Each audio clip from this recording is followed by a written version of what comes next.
Mga idol, samahan niyo po akong magprito ng isda at magluto ng cauliflower. So, maglalagay muna tayo ng asin. Pero, tingnan niyo po ito, ang butterfly fish daw. Ang sabi niya, ay, is butterfly fish. So, like this. So, yung isa, hindi ko tinanggal ito. Kasi, titingnan ko kung ipiprito natin o anong mangyari. So, itong iba, tinanggal ko talaga siya. Pero itong isa, hindi ko siya tinanggal. So, ganyan siya, guys. So, butterfly the fish. So, hindi ko siya tinanggal. So, itatry ko yung isa kung kung crispy yung So, maglalagay tayo ng salt para malasa ang ating fish. So, ang daw nito is pangalan is butterfly fish. Hindi ko alam kung totoo yung sinabi niya. May doubt pa rin ako. O, diba? So, ikagalan lang natin siya. So, salat siya. So, ito titingnan ko kung crispy siya or ano mangyari sa kanya. Diba? Lahat natin itatry. So, okay na siya. Sarap nito ihawin. Wala lang akong ihawan. So, ilagay muna natin yung isda. So, first natin itong butterfly.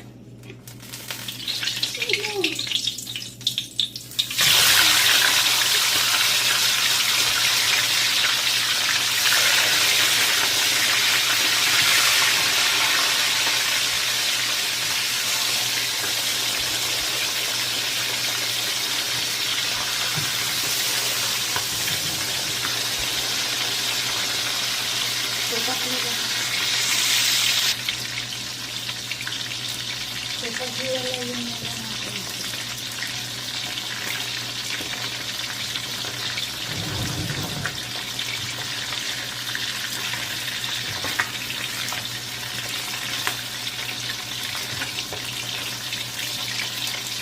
Balik pa rin natin natin.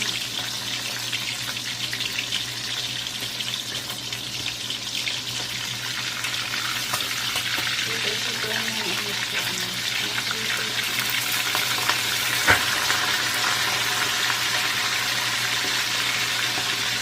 So, magandang tingnan guys ito. Hindi ko tinanggal.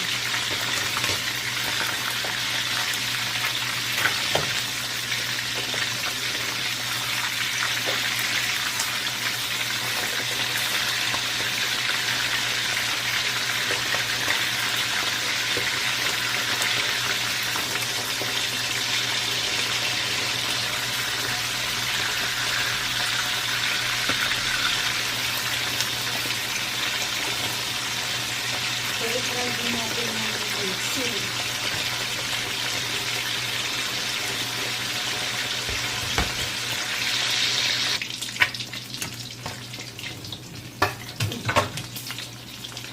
Okay.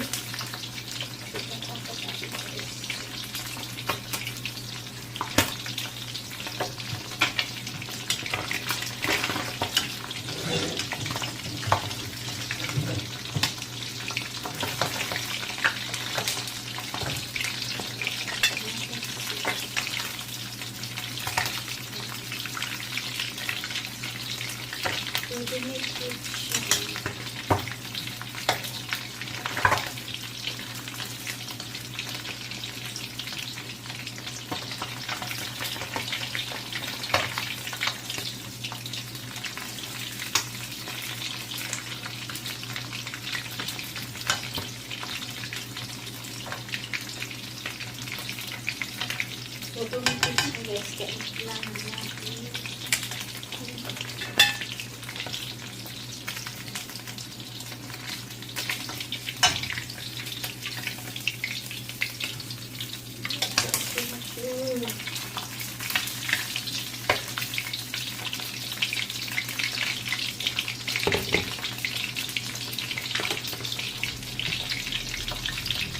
Okay na ito guys.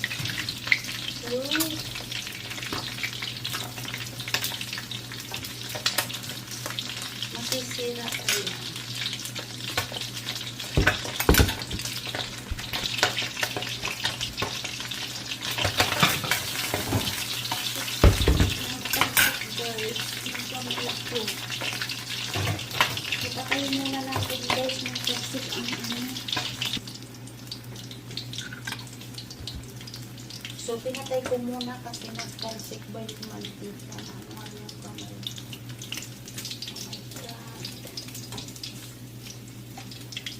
So, kanina hindi siya nagtalsik.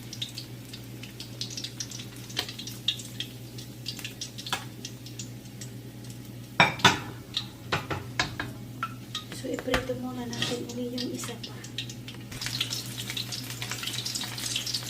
So, hawain na natin.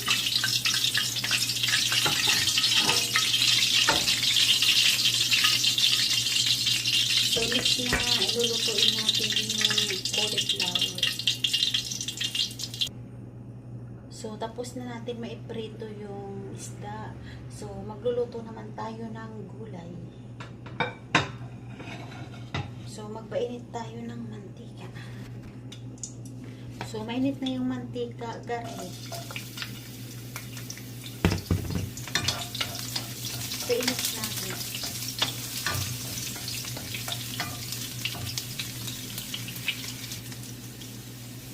Painit natin. So, ilagay natin yung broccoli, ay cauliflower. Ang broccoli.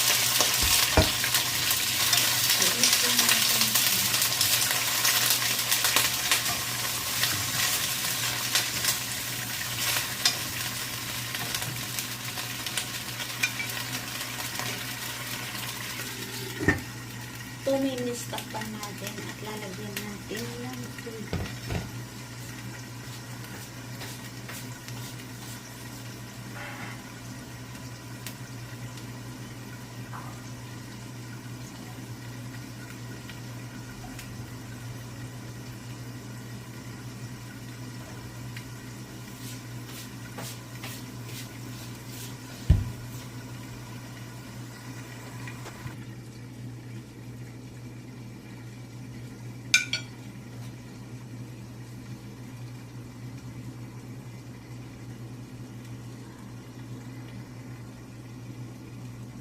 So, maglalagay tayo ng tubig.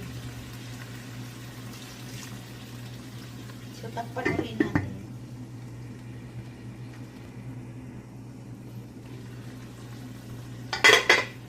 So, maglalagay ako ng daing kasi masyado siyang maalam. So, ilalagay ko na lang dito sa gulay.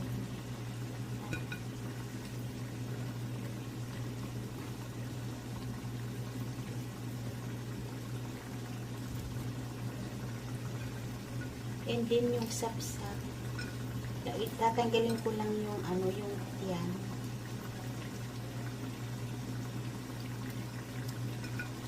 Para hindi siya mapait. So yung tiyan niya tatanggalin natin. So ganyan lang guys. Para yung alat niya is mawala. Ay, sorry. Oh, napaso ako. So and then yung ano, yung tuyo. So, tatanggalin ko rin yung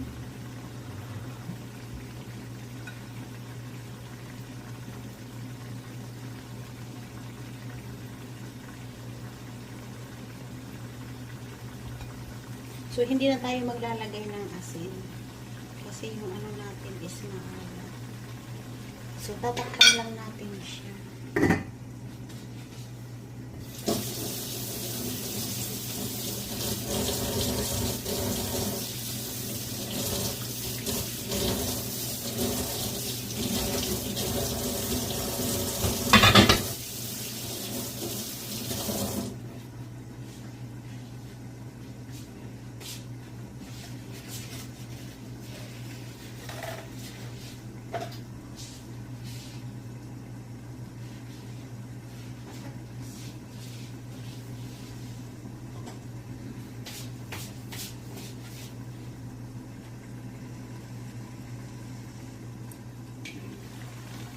So, kumulo na siya, i-mix na natin. So, hindi tayo dito maglalagay ng asin kasi yung daing yung linagay ko is maalat siya. So, maglalagay lang tayo dito ng magic sarap. So, takpan muna natin siya.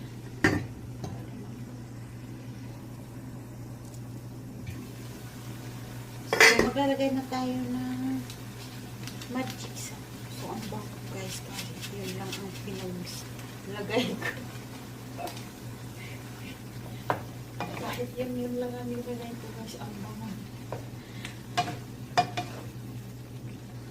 Kasi super alat talaga guys yung ano yung daing yung tuyo. So, titikman natin yung lasa ng tama siya. Maalat pa lang guys. Pero okay na yun. Hindi na masyado maalat. So, okay na siya guys.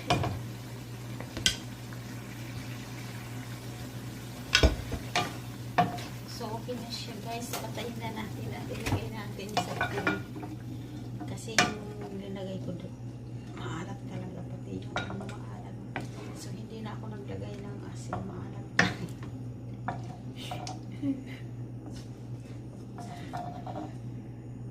So, wala guys.